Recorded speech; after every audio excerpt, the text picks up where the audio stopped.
Hi, Judy. Hi, Ellen. I'm so happy to have you here. Oh, it's my pleasure. Totally. Thanks so much.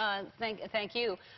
It is, I'm sure, very difficult, but please remind people, if they had not heard the story, what happened to Matthew.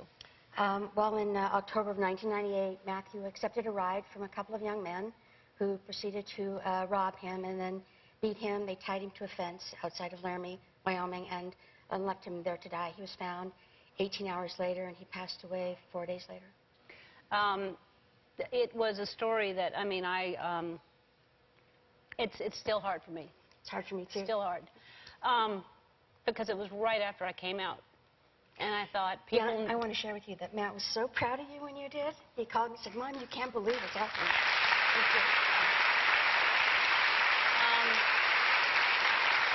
Well, it's one of the reasons I believe in doing it is just we need more examples. We need more people to go, well, they seem okay, and they're happy, and they found love, and they're successful. Right. And it was just devastating when I heard about it. So Matthew was left tied to a fence post in freezing temperature, and someone found him the next morning, a sheriff, I think. And in your book, I think we all find out for the first time that he was not alone that night while he was dying. Tell people what happened. When Officer Flutie, Reggie Flutie, arrived at the scene to, a mountain biker had actually found him. He'd fallen and found Matt tied to the fence and called 911. And when she arrived on the scene, she saw that there had been a doe, a female deer, sitting in the bushes off to the side. She'd been nesting there, apparently through the night, next to Matt. And when she drove up, the doe ran off. So it really made us feel better that maybe Matt wasn't alone all that horrible night. Amazing, amazing.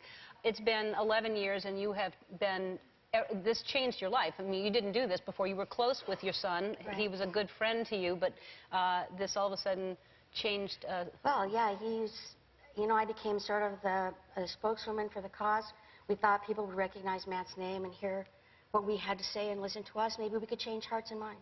And I think that you have, and I think you have stories of how from 11 years ago you starting to speak, what some examples of acceptance now. I started speaking at colleges, and I would see young people afterwards who were, their eyes were so filled with fear and trepidation for their future. Now when I meet those kids, they're just so empowered, and they know what they're being denied, and they know how to get it. It's just so encouraging. It's changed so much at the grassroots level. And I hear that a story about a young man trying to tell his mother. Yeah, this is the best story. It just shows you how far we've come. He was out in college, but not out at home, and he decided one weekend he was going to drive home, so he drove to his folks' house. He pulled in the driveway, left the car running, went inside. His mom was on the sofa knitting or something, and his dad was downstairs. He came in the house. He said, Mom, there's something I have to tell you. And she said, what would that be? And he said, I'm gay. And she stopped knitting, and she yelled down the stairs, I win the bet. I love that story. I love that story.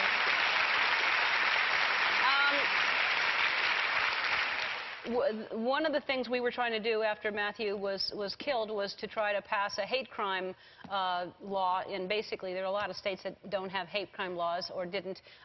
Explain the difference. I think people don't understand a crime is a crime, but it's not. A hate crime is different in the way that... Well, the intention of the hate crime is to put fear into the heart of the community, not just the victim or the victim's family, but to scare the entire community or try to bring them in line with whatever the hater thinks they should be doing or shouldn't be doing. Right.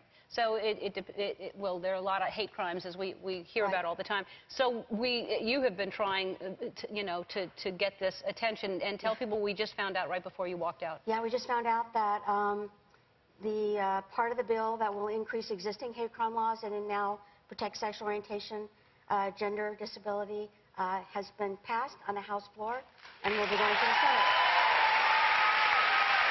Great. It's really great. This is the farthest we've come. Yeah. It really is, because when we were standing on the steps in Washington after this happened, trying to get Wyoming, and up until today, 11 years later, Wyoming did not have, did not pass it. No. Unbelievable after this. We leave you today with some images of Matthew.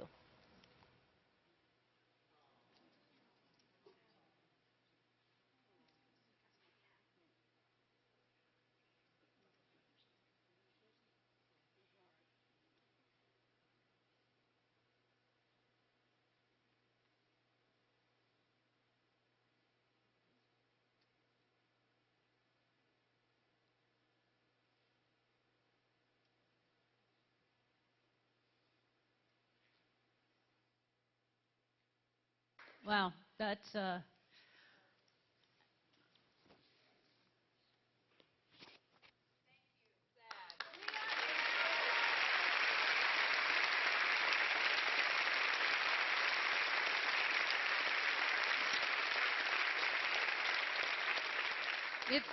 If you have kids, teach them that words end up killing people. Teach them that it's not okay to say fag. It's not okay to call people names. And raise your kids with compassion and tell them if they hear other kids at school saying things, to tell them to stop, because it leads to things like this. And because that was her baby, that was her son. Thank you all for being here.